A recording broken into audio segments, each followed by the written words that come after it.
নবীজি যাতার সকলি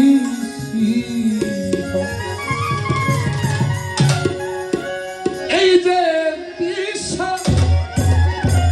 যত মাকলুকাত নবীজি যাতার সকলি গুলি নবী জিলিম সাম আর যত ফেরেশতা ভেজিল তোয়া সালাম নবীর নবী ইমামের ইমাম সাল্লাল্লাহু আলাইহি ওয়াসাল্লাম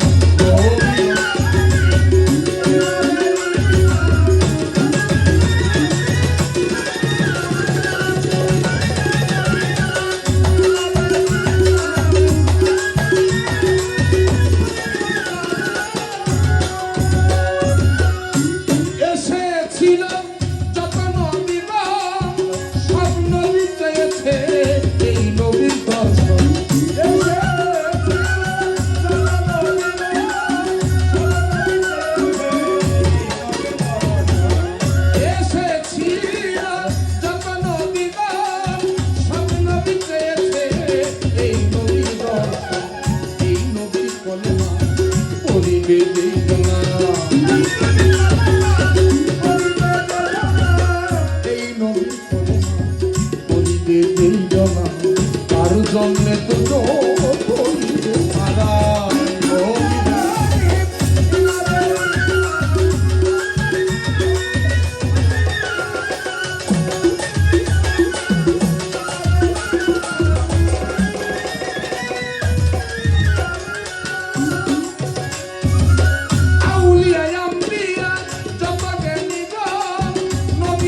আদর্শে গড়িল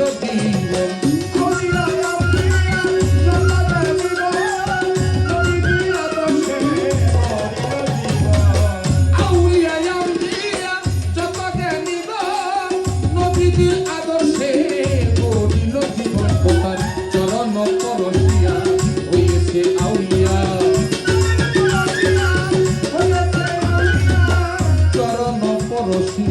হয়েছে আউলিয়া হয়েছে ভক্ত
এই পাপির মোনাজাত মালিক সরকার সেই হাসতে করিলাম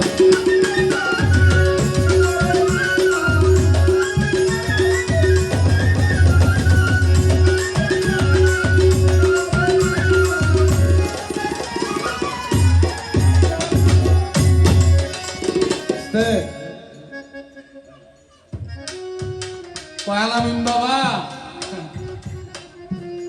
যারা নবীরে মানে না পছন্দ করে না এগো কথা কই আর কি গো কি দরকার এগো পেশাল বাইরে কোনো লাভ আছে লাভ নাই তারপরে একটা লাভ আছে কি গো এটা বলতে বলতে যদি দুই একজনের নবীর প্রতি মানা নেই কি গো মানে নাই এই মেরাজের ঘটনায় আবু জাহেল বিশ্বাস করে না দয়াল নবীজি মেরাজ থেকে আসছে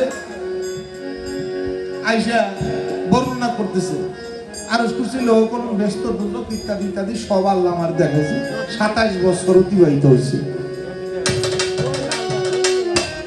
এই কথা আবু জাহেলের কাছে গেছে সংবাদ আবু জাহেলের কোনো মত আছে না লোক একটা লই আইছে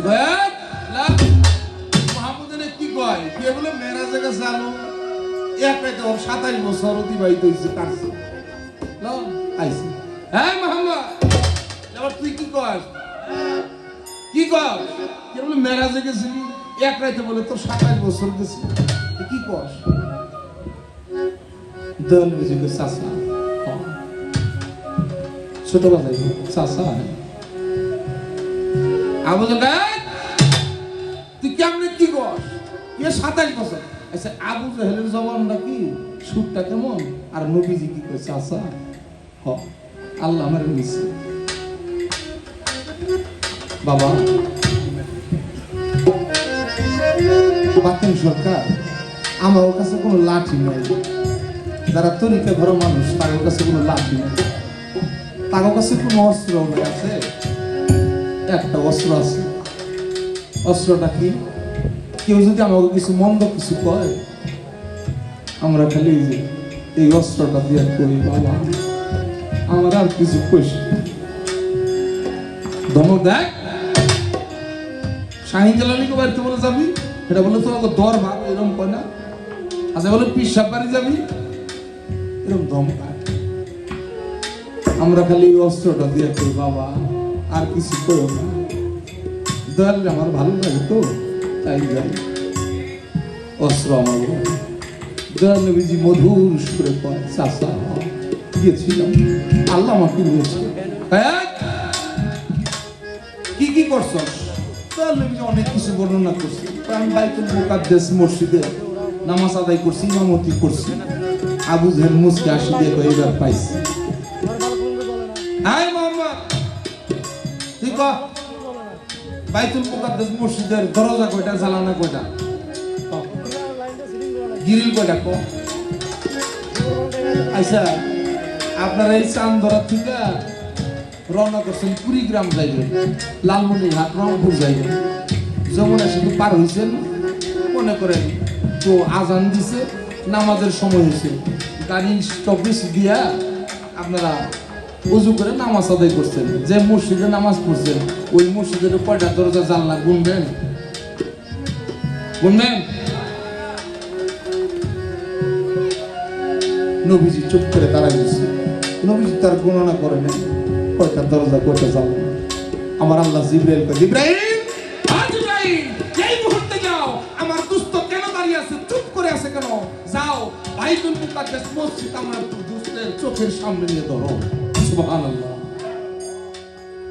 বাইতুল মুকাদ্দাস মসজিদটা জিবরাইলের হাতে করে দয়াল নবীজির সামনে এনে বলছে আসসালামু আলাইকা ইয়া রাসূলুল্লাহ হুজুর আপনি বলুন দয়াল নবীজি দেখে আবু জাহেলকে কয় চাচা বাইতুল মুকাদ্দাস মসজিদের কালারটা হইলো এমন দরজা হইলো এই কটা জানালা এই কটা গ্রিল এই কটা ইত্যাদি ইত্যাদি আবু জাহেল তার ওই যে উম্মত নিয়েছে একটা কয় গ্রিল এটা তো কোয়ালি তাহলে পরে আর আল্লাহ দেখ মুই আবার চলে গেছে যাওয়ার সময় ওই সাথে যেটা ছিল ওইটা বাজারে যে একটা বড় মাছ কিনছে মাছ কিনে তার বিবির কাছে নিয়ে গেছে যাই গেছিলাম আজকে আমাদের নেতার লগে গেছিলাম মোহাম্মদের 8টাই পারি নাই আমরা আরেকদিন যাবো ইনশাআল্লাহ তবে আসার সময় একটা মাছ কিনে নিয়ে আসলাম এই মাছটা তুমি সুন্দর করে কাটবা ধোবা এটা ভাজি করবা রান্না করবা ভুনা করবা ইত্যাদি ইত্যাদি খুব মজা করে রান্না করবা আমি একটু নদীতে গোসল করে আসতেছি পরে এসে খাবো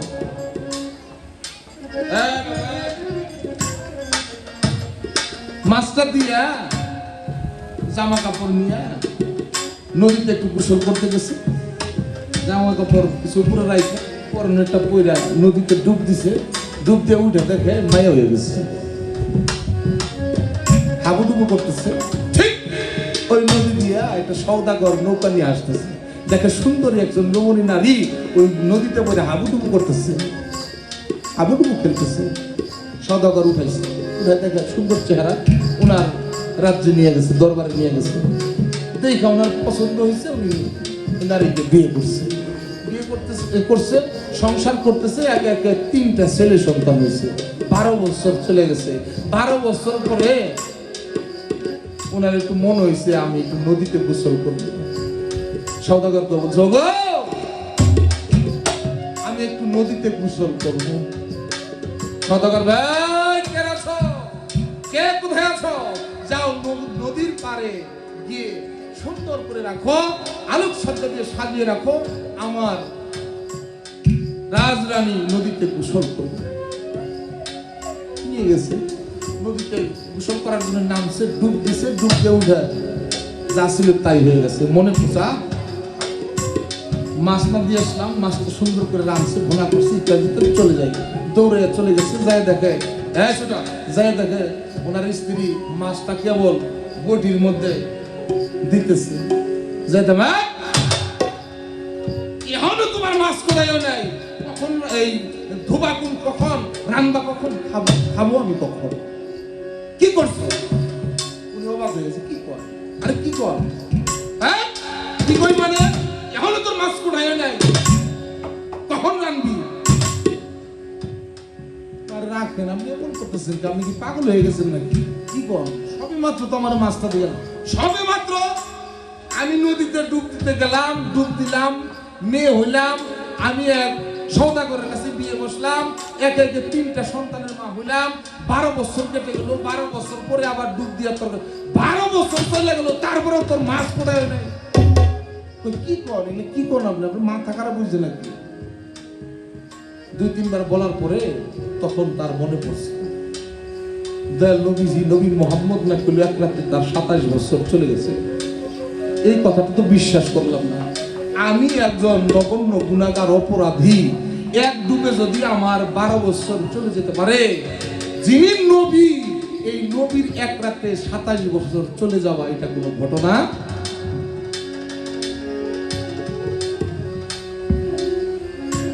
বাবা মানে নাই নবীরে। তারপরে যখন এগুলো মনে পড়ছে, ঠিক দৌড়ে নবীর কাছে আসছে, ইয়া রাসূলুল্লাহ, হুজুর আমি ভুল করছি, আমি আর ওই আবু জাহেলের কাছে কোনোদিন যাব না। এই মুহূর্তে আপনার কাছে আমি থাকতে চাই, আপনার কলেমা পড়ে আমি মুসলমান হয়ে আপনার চরণে থাকতে চাই। এই মুহূর্তে আপনি আমাকে প্রাণ কলেমা তৈয়ব লা ইলাহা ইল্লাল্লাহু মুহাম্মাদুর রাসূলুল্লাহ, সকলে বলি সাল্লাল্লাহু আলাইহি ওয়াসাল্লাম। বাবা আবু জাহেল একদিন আইছে, কথা খারাপ লাগে, গান কম আমি আরেকটা। আবু জাহেল আইছে, এই মোহাম্মদ যা, এতদিন যাই কইছি আর না কইছি, এইবার তোরে মানুন। চাচা কেমন? কহ মানু। কি করলে? ও যে 2টা খেজুর গাছ দেখা যায়, তুই ডাক দিলে যদি তোর কাছে আসে তাহলে বুঝুন তুই আল্লাহ নবী হইছে। আবু জাহেলের কথা হলো, গাছ ডাক দিলে তোর কাছে নাই গো। আবু জাহেলের হিসাবটা হলো এই, নবীজি তারা হইছে। আল্লাহ জিব্রাইলকে বলল, জিব্রাইল আমার দোস্ত দাঁড়িয়ে আছে, যাও যে কই সারা দিবার পর। জিব্রাইল এসে সালাম দিছে, আসসালামু আলাইকা ইয়া রাসূলুল্লাহ, হুজুর দাঁড়িয়ে আছেন কেন? আপনি ইশারা দেন। শাহাদাত আঙ্গুল দিয়ে ইশারা দিছে, এই গাছ আমার কাছে আসো। দলিল তার প্রমাণ করছে। নাচতে নাচতে, খেলতে ঘুরতে ঘুরতে নবীজির কদম মুবারক আইসা পড়ছে। গাছ বলতেছে, মালিক যদি একটু জবান খুলে দিতাম, তোমার বন্ধুর সাথে কথা কইতাম। খেজুর গাছের জবান খুলছে। নবীর তো মাছের ভাষা, গাছের ভাষা, পশু পাখি সকল কিছুর ভাষা বুঝতো। বুঝতো কিনা বলেন? গাছের ভাষাটা বুঝছে নবী। গাছ বলতেছে, ইয়া রাসূলুল্লাহ, আপনি ডাক দেওয়ার সাথে সাথে কি আমি আসতে পারছি না আমার দেরি হয়েছে? ডাক দেওয়ার সাথে সাথে কি আসতে পারছি না আমার দেরি হয়েছে? কথাটা এই জন্যই বললাম, আমরা যারা মুরিদ হয়েছি, গুরু হুকুম দেওয়ার পরেও আমরা বলি বাবা আসতেছি অমুক দিন অমুক দিন, এই টাইম না ওই টাইম কই না। গুরু হুকুম দেওয়ার সাথে সাথে যেতে হয়। আমার শাহিন জালানি কাউকে কোনো কিছু হুকুম দিলে সাথে সাথে করবেন, করে দেখবেন কি হবে।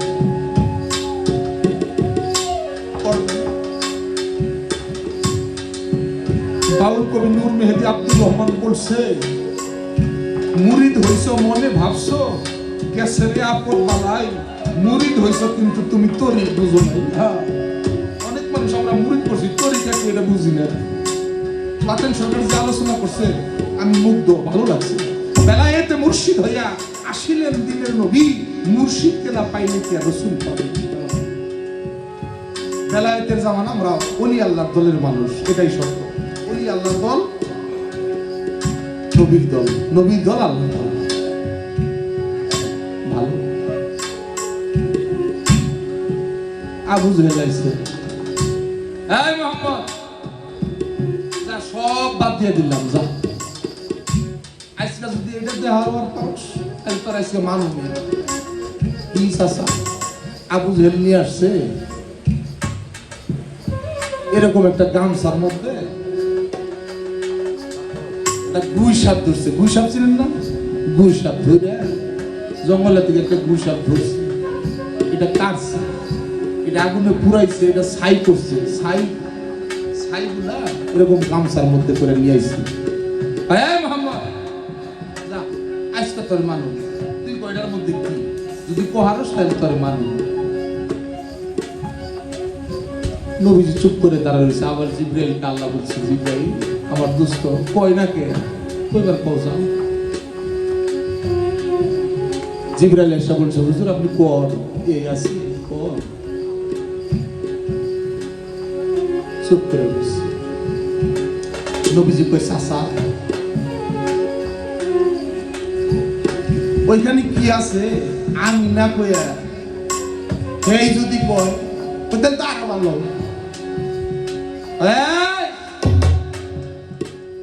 আসো জনে কথা কইছে নবীজি, সাথে সাথে একটু লাড়া দিয়ে উঠছে, ভয়ে ঢেল মারছে।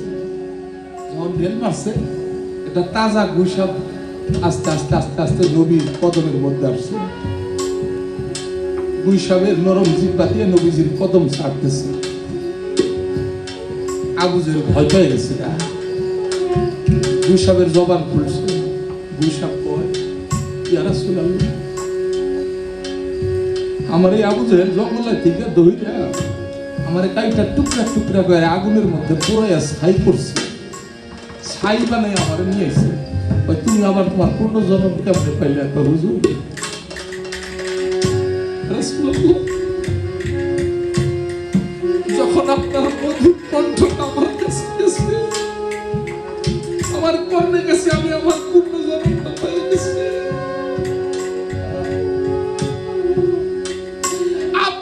আপনার ওই মধুর কণ্ঠটা যখন আমার কর্ণে গেছে, তখন আমি আমার পূর্ণ জন্মটা আবার পেয়েছি। হুজুর আমার কোনো দোষ না, ও আমার কাটছিল, আগুনে পুরাইছিল।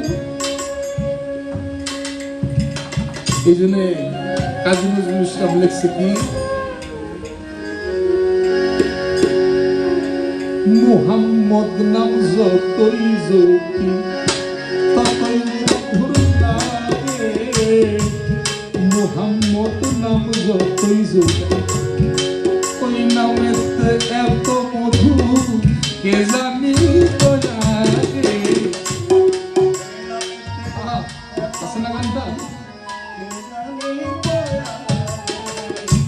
মুহাম্মদ নাম যতই জকি ততই মধুর লাগে, মুহাম্মদ নাম যতই জকি ততই মধুর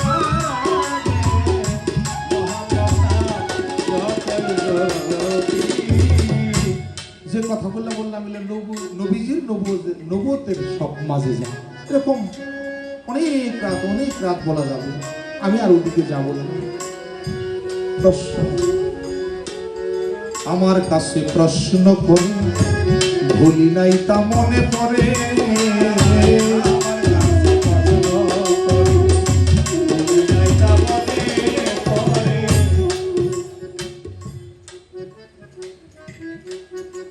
নবীর দাদা আব্দুল মুতালিব, ওনার জবান বন্ধ আছিল, কিছুই কইতে পারে না। কইব কেমনে কইব?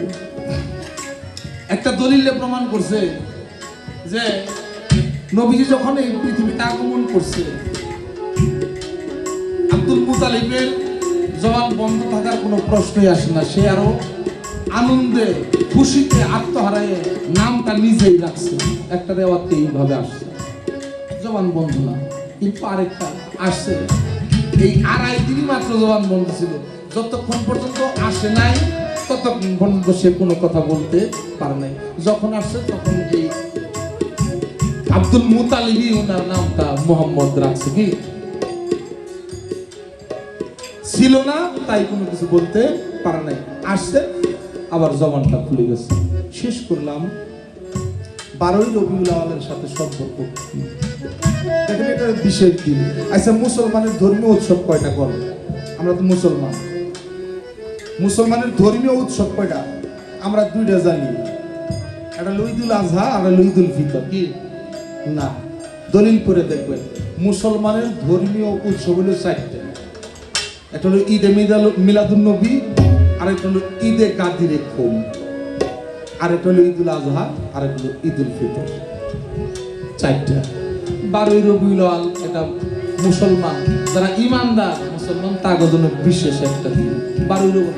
এই দিনে যেমন এখন যদি আমার শাহিন জালালিকে প্রশ্ন করা হয়, এই 12ই রবিউল আওয়াল আর হইলো 13ই মুহররম, এই 2 রাতের সাথে আপনার সাথে সম্পর্ক কি? কি কব? আছে কোনো জবাব? তা ব্যাপারটা এরকম। শেষ করলাম, বেশি কথা আর বললাম না। এখন আমি একটা প্রশ্ন করব, একটা কথা জিজ্ঞাসা করব, একটা কথা মাত্র। কথাটা হলো আমরা শুনছি দয়াল নবীজিকে আল্লাহ মেরাজে নিছে। না একটা করব না, আমার আরো প্রশ্ন আছে করতেছি। আচ্ছা একটা করে লইয়া গেলে, আচ্ছা দয়াল নবীজিকে মেরাজে নিছে আপনি বলছেন, আমি বুঝলাম 2টা বাহন লাগছে, আপনি বলছেন 3টা। আচ্ছা 3টাই ধরলাম। তারপরে কি হয়েছে? 70,000 নূরের পর্দা ছিল, আসলে কিনা কোন? হ্যাঁ, 70,000 নূরের পর্দা ছিল। আমার খালি একটু জানার বিষয়, আল্লাহ এবং নবী ওনারা 2জনে মিলন করব, দেখা দেখি হবো, এনে আবার এত পর্দা, একটা না 2টা না, 1-2 না, 70,000 পর্দা থাকার কারণে উড়াইতেছি পর্দা। পরে আগে আস্তে পর্দা উঠামুনি পরে, কিন্তু থাকলো এটার কারণ কি? একটা গান আছে, মিমের পর্দা উঠাইয়া তোমারে দেখলাম সাইয়া, তুমি খুদে খোদা রব রহমান, সব তুমি একা। আচ্ছা পর্দা উঠাইতেছি পরে, কিন্তু দেওয়ার কারণ কি? এটা হলো আমার প্রশ্ন। এখন যুক্তিতে আসেন।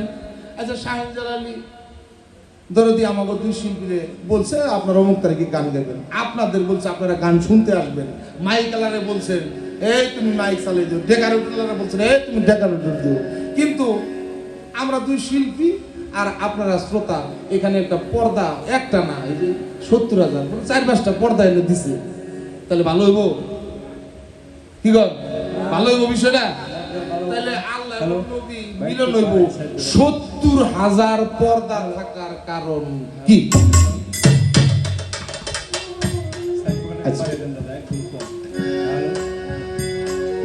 আচ্ছা নবী খালি মেরাজ গেছে এটাই খালি বললাম না, আর একটা কথা কই শেষ দিন আর প্রশ্ন করব। খালি নবী মেরাজ গেছে এইভাবে গেছে, প্রথম আসমান দ্বিতীয় আসমান গেছে, তো দেহের মধ্যে আমার আসমান আছে, দম কদম অহম ফহম আকেল এলেম হেলে, 7টা আসমান দেহের মধ্যে আছে। এখন আমার কথা হইল নবী এইভাবে মেরাজে, কুরআন সূরা বনী ইসরাইল 1 নম্বর আয়াত, এটা তো অস্বীকার করার মতো ক্ষমতা কারণে আছে? কুরআন অস্বীকার করার মতো ক্ষমতা আছে? নাই।